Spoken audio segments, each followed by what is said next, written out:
Trump ने मोदी के दोस्त अंबानी को दिया झटका, रिलायंस के तेल पर लगाया बैन। रूसी तेल कंपनियों से भारतीय कंपनियों ने डील की बंद, बढ़ने वाले हैं तेल के दाम। दोस्तों, अंतर्राष्ट्रीय राजनीति में भूचाल आ चुका है। डोनाल्ड ट्रंप ने भारत की सबसे बड़ी निजी कंपनी रिलायंस और उसके चेयरमैन मुकेश अंबानी पर सीधा वार कर दिया है। ट्रंप ने रूस की दो दिग्गज तेल कंपनियों रॉसनेफ्ट और लुकोइल पर इतने कड़े प्रतिबंध लगाए हैं कि अब भारत का सस्ता रूसी तेल वाला खेल खत्म होने की कगार पर है। और सबसे बड़ा झटका किसे? रिलायंस को, क्योंकि भारत में रूस से सबसे ज्यादा तेल यदि कोई खरीदता था तो वह है अंबानी की रिलायंस इंडस्ट्रीज। ट्रंप ने लगाया तेल बैन। अब क्या होगा भारत का? अमेरिका ने यह प्रतिबंध केवल रूस पर नहीं लगाया, बल्कि चालाकी से भारत और चीन पर भी दबाव बनाने के लिए खेल खेला है। ट्रंप ने साफ संदेश दिया है, रूस से तेल लेना बंद करो वरना आर्थिक चोट झेलने के लिए तैयार रहो। और सुनिए, सिर्फ चेतावनी नहीं, ट्रंप ने भारत पर 25% सेकेंडरी टैक्स और साथ में 25% रेसिप्रोकल टैरिफ भी ठोक दिया है। यानी रूस से तेल खरीदोगे तो दोगुना महंगा पड़ेगा। भारत की तेल व्यवस्था हिल गई। सबसे बड़ा नुकसान रिलायंस को। दोस्तों, रिलायंस के पास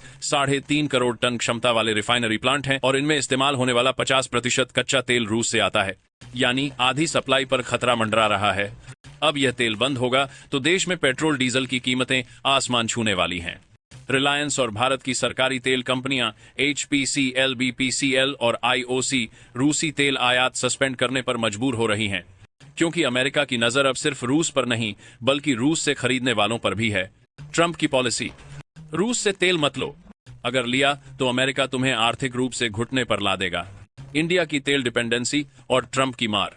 टाइम्स ऑफ इंडिया की रिपोर्ट के अनुसार भारत ने इस साल जितना कच्चा तेल खरीदा उसका 36% सिर्फ रूस से आया।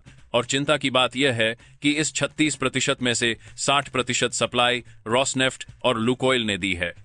नायरा एनर्जी भी फंसी क्योंकि मालिक है रूस। यह सिर्फ रिलायंस की बात नहीं, भारत की बड़ी कंपनी नायरा एनर्जी भी बुरी तरह फंस चुकी है, क्योंकि इस कंपनी में रॉसनेफ्ट की 49.13% हिस्सेदारी है। नायरा एनर्जी पूरी तरह रूसी सप्लाई पर निर्भर है। यानी यह कंपनी अब ऑपरेशन कैसे चलाएगी? तकदीर अधर में लटक गई है। पुतिन ने अमेरिका के प्रतिबंधों को अनफ्रेंडली मूव बताया।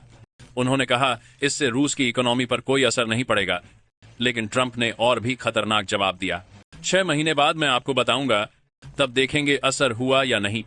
यह साफ दिख रहा है, अमेरिका बनाम रूस का पावर गेम अब सीधा भारत और चीन जैसे देशों को मुट्ठी में दबाकर खेला जा रहा है। तेल कीमतों में आग।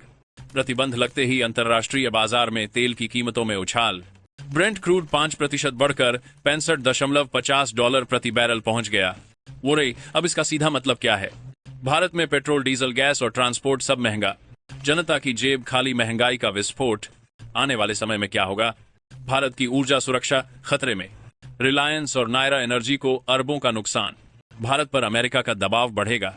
रूसी सप्लाई नहीं मिली तो एशिया में तेल का संकट। और सबसे बड़ा सवाल, क्या भारत झुककर अमेरिका की बात मानेगा या रूस के साथ खड़े रहकर गेम पलटेगा? निष्कर्ष, यह सिर्फ आर्थिक प्रतिबंध नहीं, यह भारत को झुकाने की रणनीति है। डोनाल्ड ट्रंप ने जिस तरह यह बैन लगाया वह सिर्फ रूस को नहीं बल्कि भारत की बढ़ती ऊर्जा स्वतंत्रता को रोकने का प्लान है, क्योंकि रूस से सस्ता तेल लेकर भारत आर्थिक रूप से मजबूत हो रहा था और यही अमेरिका को रास नहीं आया। अमेरिका की चाल साफ है, भारत को रूस से दूर करो ताकि भारत फिर से अमेरिका पर निर्भर हो जाए।